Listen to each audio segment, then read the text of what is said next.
함께 기도하겠습니다. 아버지 하나님, 오늘도 우리에게 새날을 주시고 주 앞에 나올 수 있는 마음과 건강과 은총을 더하여 주셨음을 감사합니다. 아버지 하나님, 오늘 이 하루를 능히 감당하며 살아감에 부족함이 없도록 지혜의 영, 계시의 영, 하나님을 경외하는 영인 성령을 우리에게 충만히 부어 주시옵소서. 성령께 붙들려 말씀을 밝히 깨달아 알고 그 말씀이 붙들어 인도하는 생명길을 걸으며 오늘도 살아감에 부족함 없도록 이 시간 하나님 우리 가운데 임재하시고 역사하여 주시옵소서. 감사를 드리며 우리 구주 예수 그리스도의 이름으로 기도합니다. 아멘.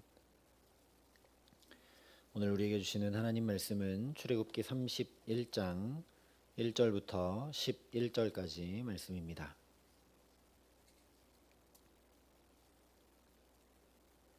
출애굽기 31장 1절부터 11절까지 말씀입니다.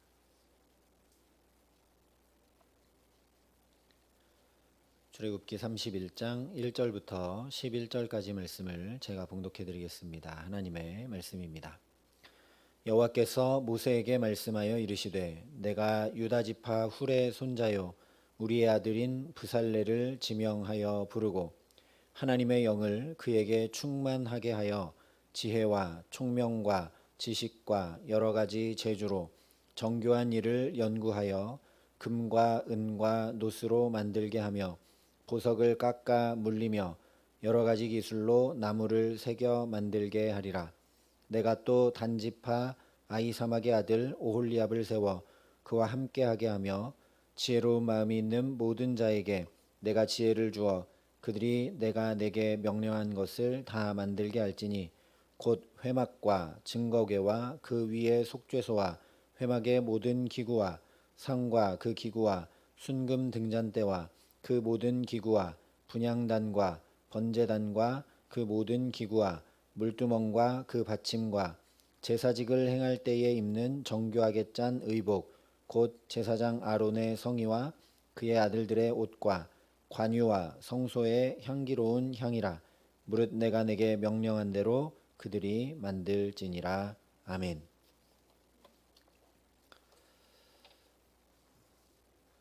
25장부터 30장까지 성막과 성소와 제사장에 대해 다 말씀하신 후에 오늘 드디어 그 모든 말씀대로 성막의 기구들을 만들 사람을 지명하여 부르고 계십니다. 먼저 1절과 2절이 이렇게 말씀합니다. 여호와께서 모세에게 말씀하여 이르시되 내가 유다 지파 훌의 손자여 우리의 아들인 브살레를 지명하여 부르고. 하나님께서 25장부터 말씀하신 성막의 설계도를 만들어낼 사람으로 브살레를 지명하여 부르고 계십니다. 그런데 그 브살레를 유다 지파 훌의 손자요 우리의 아들이라고 소개를 합니다.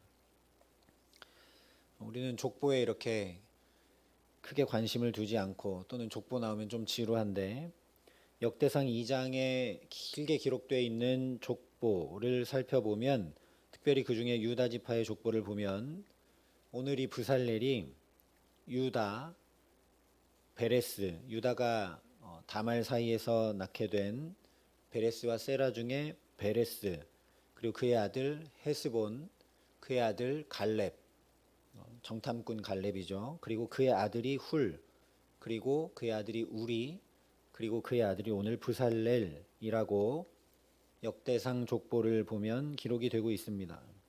그러니까 오늘 브살렐은 유다 지파의 6대 손이죠. 그리고 단지 유력한 지파, 유다 지파가 유력한 지파인데 유다 지파의 후손일 뿐 아니라 여호수아와 더불어 믿음을 고백한 정탐꾼 갈렙의 후손이 바로 이 브살렐입니다.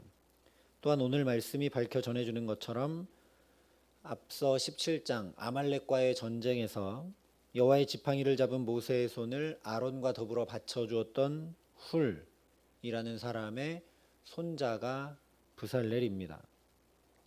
그러니 브살렐이 얼마나 거룩과 경건과 믿음으로 준비된 사람인지 우리가 알 수 있는 것이죠. 하나님이 친히 내가 유다 지파 훌의 손자요 우리 아들인 부살레를 지명하여 부르셨다라고 말씀하는 것은 갈렙과 훌의 아름다운 신앙을 이어받은 사람이 부살렐이라는 말씀입니다. 그런데 우리가 여기서 좋은 집안과 좋은 배경에서 자란 사람, 모든 능력을 갖춘 사람을 하나님이 지명하여 부르시고 들어 쓰신다고 한정지어 생각하고 오해하면 안 됩니다.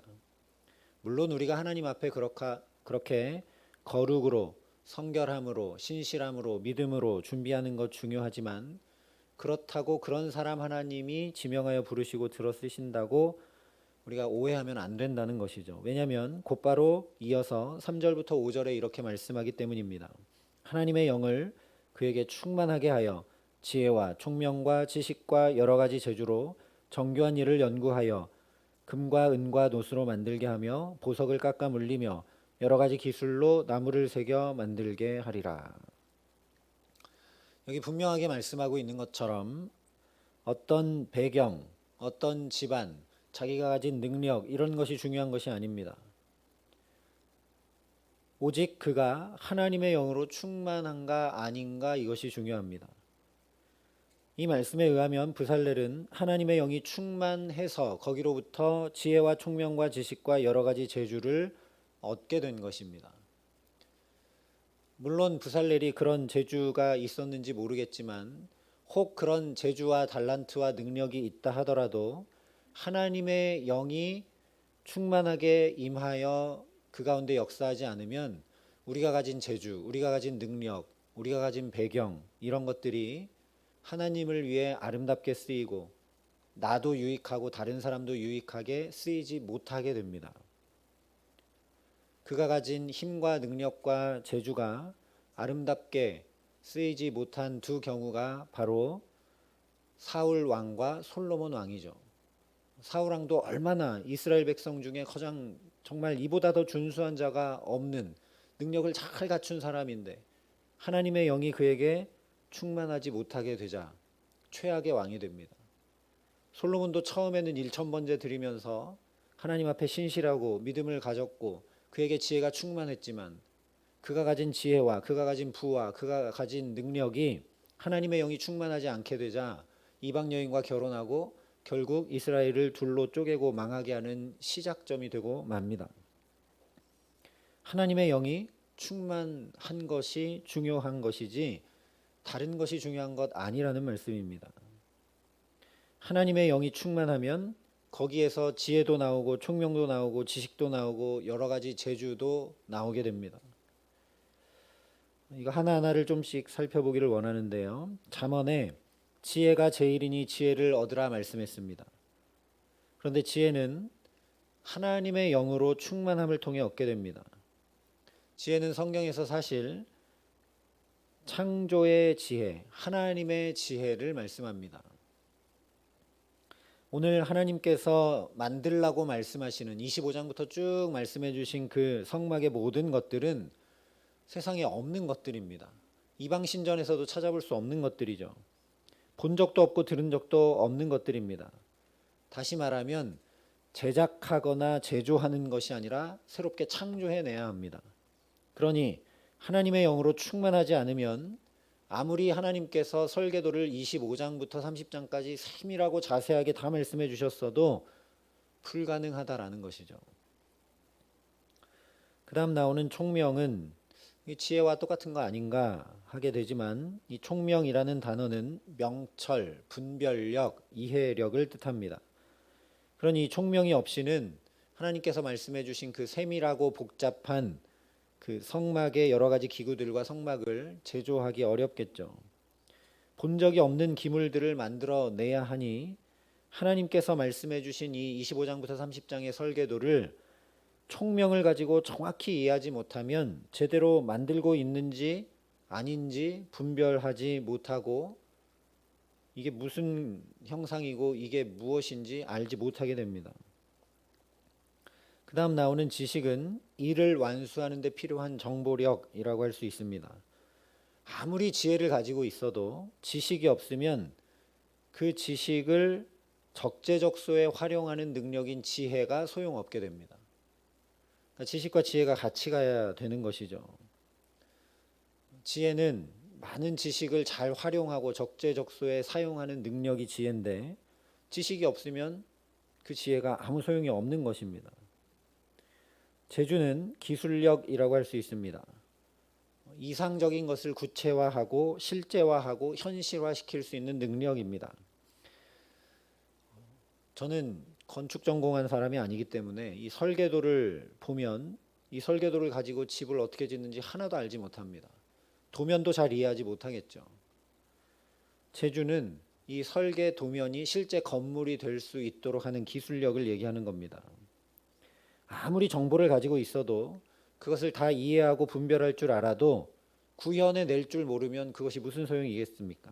이 재주의 성경적 의미는 특별히 하나님의 일을 성취한다, 하나님의 일을 이 땅에서 구현해 낸다라는 의미가 그래서 담겨 있습니다.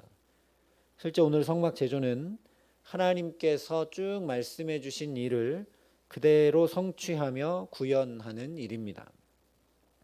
그래서 4절과 5절에 이렇게 말씀합니다. 정교한 일을 연구하여 금과 은과 노수로 만들게 하며 보석을 깎아 물리며 여러 가지 기술로 나무를 새겨 만들게 하리라.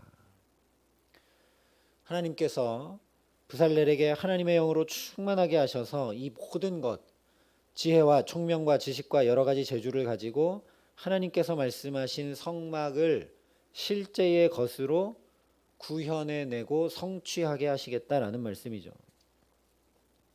그러니 성령 충만이 모든 것의 근본이며 원천입니다.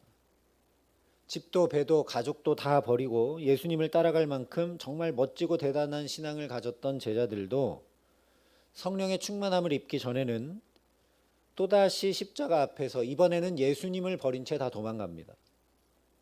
그러나 그들이 오순절에 성령 충만함을 입게 되자 이제는 목숨도 버리고 복음을 전하는 사람들, 정말 세상이 감당 못하는 믿음의 사람들이 됩니다. 사도들과 같이 이 새벽 첫 시간부터 더불어 마음을 같이하여 오로지 기도에 힘쓰며 나아가는 저와 여러분 모두에게 이 성령 충만함을 덧입혀 주시기를 간절히 기도합니다. 그래서 성령 충만함을 입은 부살렐에게 그러했던 것처럼 우리에게도 지혜와 총명과 지식과 여러 가지 재주가 오늘의 삶에 나타나 역사하게 하시기를 간절히 축원합니다. 그러니 우리가 주목해야 될 것은 부살렐이 어떤 사람인가 하는 것이 아닙니다. 그 부살렐을 유다 지파 6대 손이 흘러가도록 예비하신 하나님을 보아야 합니다. 또 성막을 만들라고 말씀만 하신 것이 아니라 그것을 실제로 구현해 낼 수 있도록 예비하신 그 사람에게 하나님의 영으로 충만케 하시는 분이 하나님이신 것을 보아야 합니다. 하나님은 우리에게 일과 꿈과 사명만 주시는 것이 아니라 행할 능력과 예비한 사람도 붙여주시고 또 하나님의 영으로 충만케 해주시기까지 하시는 분이 바로 우리 아버지 하나님이십니다. 오늘 우리에게도 마찬가지입니다. 오늘이라는 이 하루를 살아가라고 생명과 시간과 공간만 주신 것이 아니라 기도함으로 엎드린 저와 여러분에게 하나님께서 성령으로 충만케 하셔서 오늘을 살아갈 수 있는 지혜와 총명과 지식과 여러 가지 재주도 또 필요한 사람도 붙여주시고 또 필요한 모든 것도 이미 예비해 주시는 줄 믿습니다. 한 가지 더 생각해 볼 것은 5절에 말씀한 보석을 깎는 세공기술, 또 7절부터 9절에 말씀한 기구들을 만드는 제작기술, 또 10절에 말씀한 의복을 만드는 직조기술, 11절에 말씀한 향품 제조기술이 전부 다 다른 기술들입니다. 이것을 한 사람이 다 한다는 것은 불가능에 가까운 일이죠. 그래서 이 모든 것을 부살렐 혼자 하라고 하지 않으셨다라는 걸 우리가 주목해야 합니다. 6절에 이렇게 말씀합니다. 내가 또 단지파 아히사막의 아들 오홀리압을 세워 그와 함께하게 하며 지혜로운 마음이 있는 모든 자에게 내가 지혜를 주어 그들이 내가 내게 명령한 것을 다 만들게 할지니. 여기 말씀하고 있는 단지파는 12지파 중 유다 지파와 정반대 가장 뒤처져 있는 지파이고 가장 이름 없는 지파입니다. 그런 단지파의 오홀리압을 하나님께서 세우셔서 부살렐과 함께하도록 하고 계십니다. 그러니 우리가 브살렐의 유다 지파와 훌륭한 가문에 주목하면 더더욱 안 되겠죠. 하나님 앞에 출신이 어디고 소속이 어딘지는 하나도 중요하지 않습니다. 하나님은 외모를 보지 않으시고 중심을 보신다고 분명히 말씀하셨습니다. 또한 이 브살렐과 오홀리압 두 사람뿐만 아니라 지혜로운 마음이 있는 모든 자에게 하나님께서 지혜를 주셔서 명령하신 성막에 관련된 모든 것을 만들게 하고 계십니다. 바로 이것입니다. 이 성막과 성소는 오늘로 얘기하면 교회라고 할 수도 있고 또 하나님 나라를 만들어가는 것이라 할 수 있는데, 하나님의 일은 언제나 혼자 하게 하지 않으십니다. 함께 이루어가도록 붙드십니다. 우리가 출애굽기 처음 시작할 때도 봤지만 모세 혼자 이스라엘을 출애굽시켜 구원하는 하나님 나라의 삶으로 이끌어가는 일을 하라고 하지 않으십니다. 아론을 붙여주시죠. 그리고 우리가 알고 있듯이 뒤에는 또 후계자 여호수아도 붙여주십니다. 다윗도 혼자 하지 않았습니다. 믿음의 동지인 요나단과 함께 했고, 바울도 혼자 하지 않았습니다. 바나바, 실라, 디모데, 베베 이런 여러 동역자들과 함께 했습니다. 예수님도 12제자와 함께 하셨고 나중에는 아예 그들에게 복음과 하나님 나라를 다 맡기셨습니다. 우리에게도 마찬가지라는 것이죠. 교회는 저 혼자, 담임 목사 혼자 세워가는 것이 아닙니다. 우리 각자에게 주신 하나님의 성령이 충만한 지혜와 능력과 또 재주와 여러 가지를 가지고 우리가 주의 몸된 지체가 돼서 이 교회를 아름답게 함께 세워가는 것이죠. 각자의 자리에서 각자의 분복과 각자의 달란트와 각자의 사명을 따라 우리가 모두 더불어 함께 우리 가정에서, 일터에서 또한 하나님 나라를 이루어가는 것입니다. 그것을 위해 오늘도 성령 충만함을 덧입도록 나 하나만 부르신 것이 아니라 이렇게 우리를 기도의 자리로 부르신 줄 믿습니다. 그래서 11절에 이렇게 말씀합니다. 무릇 내가 내게 명령한 대로 그들이 만들지니라. 모세 혼자 한 것이 아닌 것이죠. 브살렐과 오홀리압 두 사람이 하는 것이 아닙니다. 지혜로운 마음이 있는 모든 자가 함께 만들어갑니다. 이것은 앞서 살펴본 대로 하나님께서 주신 이 성막의 비전, 쭉 말씀해 주신 그 성막의 비전을 실제로 구현해내고 성취하는 일입니다. 오늘 맨 처음 브살렐을 내가 지명하여 불렀다 말씀하셨는데, 브살렐만 아니라 오홀리압도, 지혜로운 마음이 있는 모든 자도 지명하여 부르신 것이죠. 모세도 지명하여 부르신 것입니다. 저와 여러분도 오늘 지명하여 부르신 것입니다. 우리 모두가 그렇게 하나님의 말씀을 우리 삶에 성취해 나가는 사람들로 부름받았습니다. 그래서 하나님은 오늘도 이렇게 저와 여러분을 부르셔서 성령 충만함을 덧입히시고 지혜와 총명과 지식과 여러 가지 재주를 주셔서 우리를 통해 일하시는 줄 믿습니다. 그러니 25장부터 살펴본 것처럼 우리 각 사람이 걸어다니는 하나님의 성막, 성전이 되어서 우리 삶의 자리자리마다 하나님 나라를 이루고 누리고 전하게 하시는 귀한 은총 주시기를 간절히 소망합니다. 그래서 오늘 우리에게 맡겨주신 가정, 자녀들, 일터, 모든 삶에서 하나님의 성령을 통해 주시는 지혜와 총명과 지식과 여러 가지 재주로 주님께서 우리를 지명하여 부르시고 우리에게 뜻하시고 계획하신 일들을 온전히 주와 함께 성취하며 살아가는 귀하고 복된 하루 되게 하시기를 우리 구주 예수 그리스도의 이름으로 간절히 축원합니다. 함께 기도하시겠습니다. 아버지 하나님, 하루하루를 그냥 살지 않게 하시고 하나님의 성령으로 우리를 충만케 하여 주셔서 지혜와 지식과 총명과 여러 가지 재주가 우리를 통해 나타나게 하시며 하나님의 일을 오늘도 성취해 나아가는 축복된 삶을 살아가게 하시니 감사합니다. 아버지 하나님, 우리에게 맡겨주신, 우리를 지명하여 부르신 가정의 자리, 일터의 자리, 우리 모든 삶의 자리, 특별히 주의 몸된 교회의 자리 가운데 하나님의 성령으로 충만케 하여 주셔서 능히 감당하고도 남음이 있는 하나님 나라를 이루고 누리고 전하는 축복된 삶을 살아감에 부족함이 없도록 이 기도의 시간 우리 가운데 역사하여 주시옵소서. 육신의 아버지도 구하면 가장 좋은 것을 줄 줄 아는데 하물며 하늘 아버지께 구하면 성령을 주시지 않겠느냐 말씀하신 것을 기억합니다. 아버지 하나님, 이 기도의 시간 그래서 오직 우리에게 지혜와 총명과 지식과 여러 가지 재주로 함께 하시는 그 성령의 충만함 덧입기 원하오니 우리에게 함께하여 주셔서 이 기도의 시간 성령의 충만함을 덧입고 이 하루를 가장 복되게 주님의 계획, 나를 향한 뜻, 주님의 또 여러 가지 선하신 일들을 이루고 성취하고 구현해내며 우리 가정과 자녀와 일터들 가운데 하나님의 나라를 이루며 살아가는 축복된 날 될 수 있도록 우리 가운데 함께하여 주시옵소서. 이제는 친히 우리의 구원이 되어주신 우리 구주 예수 그리스도의 은혜와 그 독생자 예수를 아낌없이 내어주신 아버지 하나님의 놀라우신 사랑하심과 오늘도 우리에게 지혜와 총명과 지식과 여러 가지 재주들을 통해 하나님의 일을 성취해 나갈 수 있도록 붙드시고 도우시는 성령 하나님의 교통하시고 역사하심이 여기 머리 숙여 오직 성령 충만함으로 살아가기로 소망하고 결단하는 여기 모인 모든 주의 성도들과 사랑의 빛교회 모든 교우들과 이 나라 이 민족과 이 귀한 복음을 오늘도 세계 만방에 전하시는 선교사님들 가운데 이제로부터 영원토록 함께 하시기를 간절히 축원하옵나이다. 아멘.